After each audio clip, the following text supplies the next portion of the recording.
Hello மக்களே, நான் ஒரு தரணி பேசுகிறேன். இப்போ பார்த்தீங்கன்னா அம்மாபேட்டில் இருக்க சித்தேஸ்வர் மலைக்கு தான் கிளம்பியாச்சு. ஓகேங்களா, அடிவாரத்தில் என்ன சொல்லிட்டாங்கன்னா புளி இருக்குது சிங்கம் இருக்குன்ட்டு அதெல்லாம் ஆஃபீஸில் மேற்பட்டு சொல்லிட்டாங்க. புளி கரைச்சிட்டாங்க. நான் படி தைரியமாக போய் காலத்துக்கு கிளம்புற முடிச்சிட்டோம்.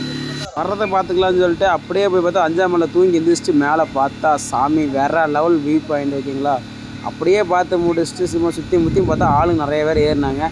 இது இல்லைங்கடா புளி இருக்குன்னு சொல்லிட்டு நம்ம தைரியமாக ஏற ஆரம்பிச்சிட்டோம். சன்ரைஸ் தான் சாமி வேறு லெவல். ட்ராவல் பண்ணுறவங்களுக்கு இதை ஃபீல் பண்ணுவீங்கன்னு நினைக்கிறேன். எனக்கு மறக்காமல் சின்ன டவுட், எந்தெந்த ஊர்லேருந்து வந்து சித்தேஸ்வர் மலை ஏறி மறக்காமல் கமெண்ட் பண்ணிட்டு போவாங்க. ஓகேங்களா, அப்படியே கடைசியாக பார்த்தா நம்ம அப்பா கோயில் சிவன். ஓகேங்களா, அவர் கோயிலில் பார்த்தீங்கன்னா கடைசியில் இருந்துச்சு. நம்ம டாப்பில் ஏறியாச்சு. ஆனால் உண்மையிலும் பார்த்தீங்கன்னா பிளேஸ் நல்லா இருந்துச்சு.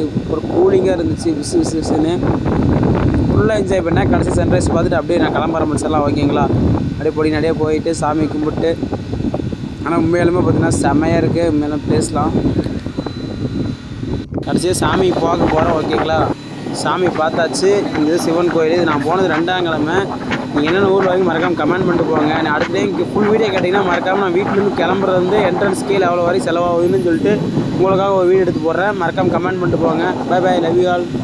ஒரு நிமிஷம், நீங்கள் எந்த ஊர்னு மறக்காமல் கமெண்ட் பண்ணிட்டு போங்க. Bye by.